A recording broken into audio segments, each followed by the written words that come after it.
Hello everybody. Today we have assembled here to know something about family characteristics influencing the management. Wherein firstly we need to know what is the importance of family in a society. Family definitely plays a vital role and is the most important unit of the society.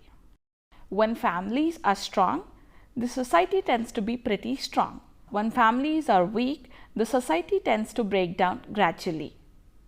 In the past, these families were the economic unit of the society.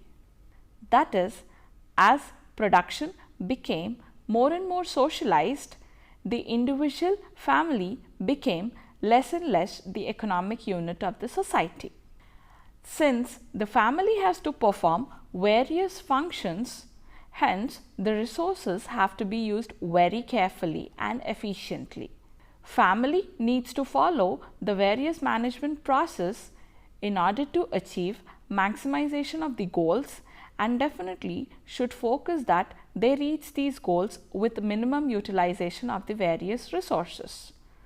Though the management principles and the concepts are same, the objectives and goals or the desires and the needs differ from family to family on the basis of the various characteristics like the types of family, the composition of the family, the lifestyle of the family, and the various stages of the family life cycle. Now we will know about the various factors which we have discussed. In the first one, it is the types of family. So before knowing the various types of families, first, what is exactly a family? A family means a group of people related either by blood or by marriage. And there are different types of families which exist in the society. They are classified into nuclear family, extended family, joint family, and lastly, single parent family. Coming to the first type of family, it is the nuclear family. Nuclear family when it is comprised of a husband and wife and their children. And in this type of nuclear family, either the husband or the wife or both might be working outside in order to earn an income. So moving on to the next type of family, it is the extended family. It refers to any relative or two or more adults from different generations living with the nuclear family. It may be a family that includes parents, children, cousins, aunts, uncles, grandparents, foster children, etc. Now moving on to the next type of family. It is the joint family. Joint family is inclusive of more than two generations living together. That is, great-grandparents or grandparents along with the parents and children. Now, the last type of family. It is the single parent family, which is found these days in too many. In this type of family, there is only one parent, that is either the mother or the father in the household in order to raise the children.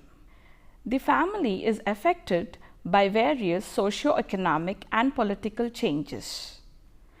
The social values and the related roles are also being changed.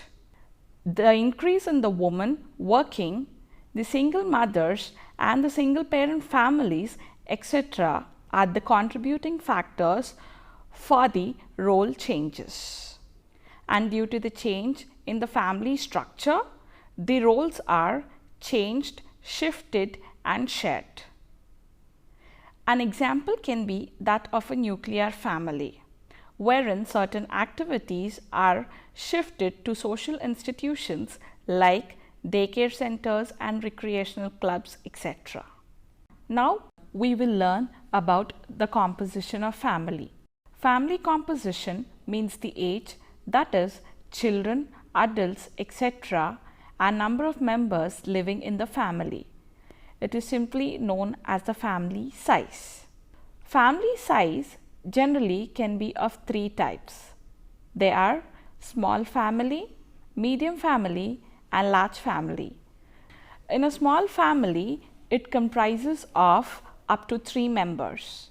The medium family, it comprises of 4 to 6 members. Large family includes more than 6 persons, and usually the joint families are large. Family size affects management through increased goal and event demands in relation to resources. The time spent on household work by families of varying size generally increases as the number of children increase in the family. Thus, homemakers with more number of children have ample of time and participate in the community and various welfare activities. However, money, income as a resource input to managerial system is not directly related to the family size. The total work time for wife and husband generally increases with the number of children in the family. Help from the young children increases with family when the mother is not employed. And also the family is influenced by the decision making patterns. That is, when the size of the family increases, the role of the husband also increases with reference to the responsibilities of the children, their habits and their expenditures which are to be made. So, after the composition of family, now we will be knowing about the various lifestyle of a family. So, what exactly is a lifestyle? Lifestyle is a typical way of life of an individual, group or culture. It reflects the individual's attitude, values or possessions, and it is expressed in both work as well as leisure activities, attitudes, values, beliefs and also allocation of income. Example for this particular lifestyle can be that of a green lifestyle. Green lifestyle simply means believing and engaging in activities that consume the locally available resources and also focusing on producing less harmful waste. And definitely, management of resources can be affected by the type of lifestyle. The people who follow green lifestyle can be better managers. And moving on, there are 2 types of environments for a lifestyle. They are classified into natural lifestyle and social lifestyle. So, coming to the first type of environment affecting the lifestyle, it is the natural lifestyle.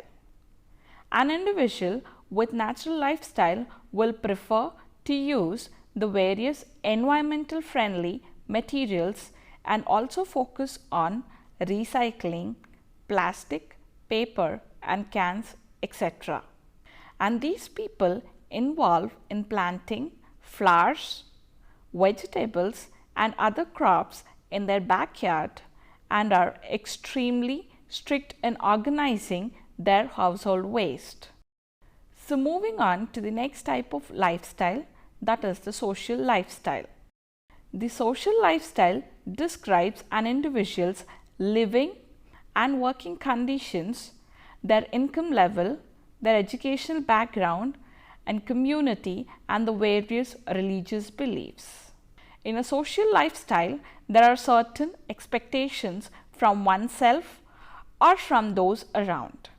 Hence, people would like to follow the norms and standards set by the society in every facet of the life, irrespective of good or bad influence on the environment. Now, moving on, we will learn about the role of technology in influencing the lifestyle. Yes, definitely. These days, we have seen how technology influences the lifestyle. In fact, in making the life much more easier. That is, lifestyle controls our use of technology and vice versa. Technology controls our usage and impacts the lifestyle. But technology also holds negative effect on the environment such as pollution and it also leads to various health issues. Family's lifestyle is also influenced by the husband's occupation, and it is also influenced by the social position of the family. Now we will learn about the family life cycle.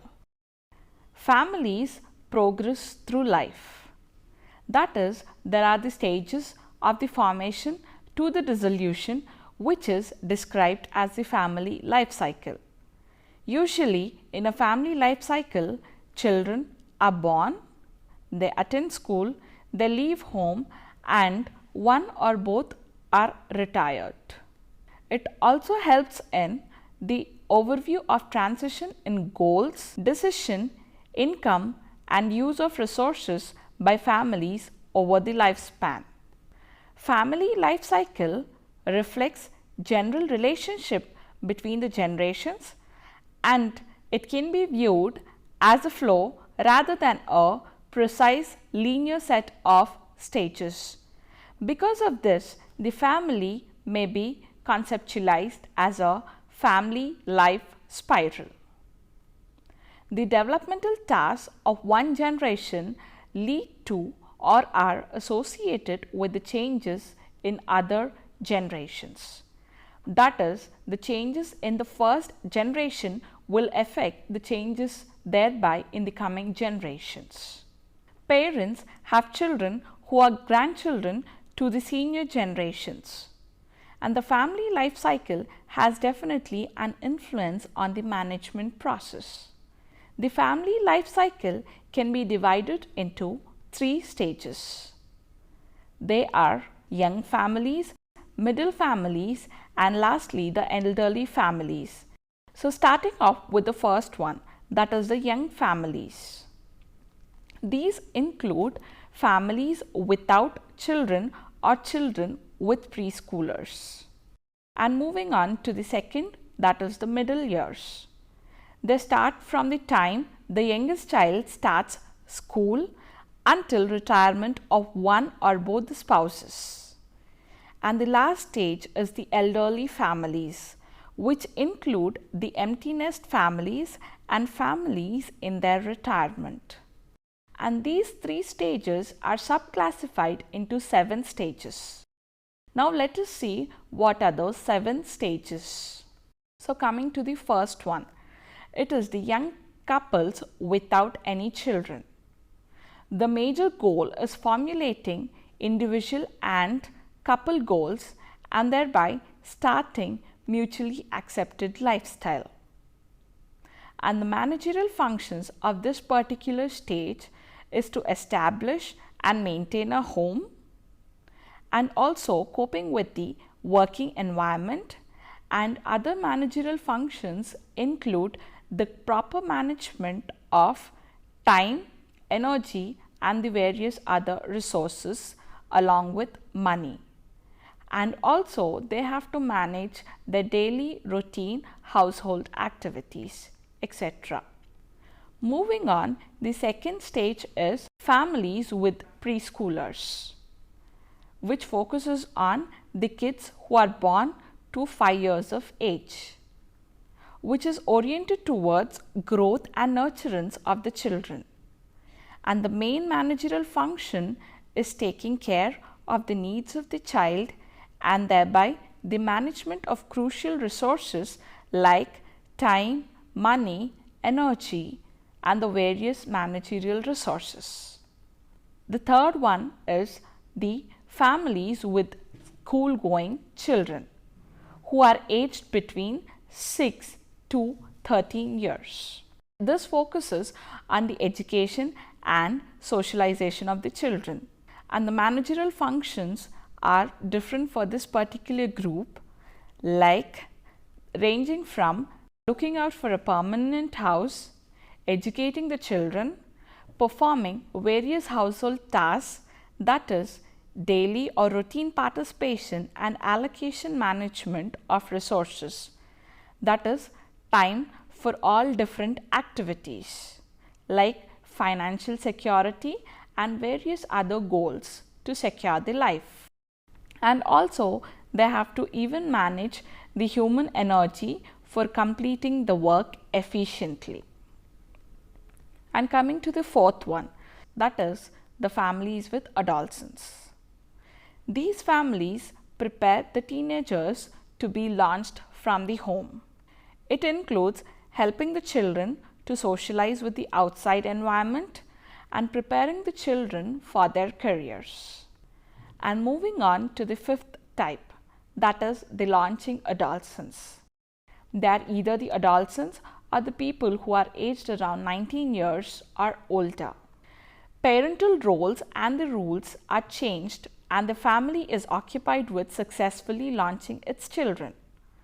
It includes helping the children in their career and also encouraging them to progress in their vocations or their selected careers. And moving on, the sixth type is the empty nest families, wherein all the children leave the home for the job. So, this type of family is oriented towards the couple needs and establishing more differentiated relationships with children and grandchildren. Since children leave home either due to job or due to marriage, this group just comprises of two people, that is the husband and the wife in the family, as they have started in the initial stages of their family life cycle. And the only difference in the old age factor is this stage. The managerial functions are meal management and indulgence of this couple in the various leisure activities. And the last stage is the families in retirement, when either one of the spouse or both the spouses are about to retire. These families are occupied with couple maintenance as well as relationships with extended family and friends. Hence, the managerial functions are varied, like standard setting, planning of expenditure and spending carefully, and also about shifting their house to their small functional home, and also need support for their health care. So, these were the various 7 stages of the families, which also fall under the first 3 stages of the families, that is the young families, the families in their middle years and the retired families. So, the first 2 stages fall under young families and the next 3 stages fall in the middle years and the last 2 stages fall in the elderly families. Till now, we have seen the various family characteristics which influence the management. So, let us go around and have a small gist and summarize the entire points. We have seen that different family characteristics like the type of the family, the composition of the family, the lifestyle of the family and the stages of the family life cycle have an influence on the management process. Due to the change in the family structure, the roles are changed, shifted and shared between the social institutions like daycare centers, recreational clubs, etc. And we have also seen that how the family size influences the decision making patterns in the families. That is, as families increase in size, husband's role is also increased in decision making about the children's responsibilities, habits and the expenditure made for the children. Lifestyle is expressed in both work and leisure activities, attitudes, interests, values and beliefs, and also in the allocation of income. So, management of resources would definitely be affected by the type of lifestyle the family follows. We have learnt about the technological changes which impact the lifestyle, including the movement from rural to urban areas and the greater segmentation of social structures and geographic segregation of families. And family life cycle with young married couples and ends with old couples with the entry of children, their growth and education and exit for the jobs and marriage in between. Management of resources is varied in different stages. more time and less money are available in the beginning stage to young couple, as they have to manage with limited resources. And as children grow, more demand would be there on time, money and energy. However, in old age, the scenario is changed. Hence, this is all about family characteristics influencing the management. Hope you all had good understanding about family characteristics influencing the management process. Thank you.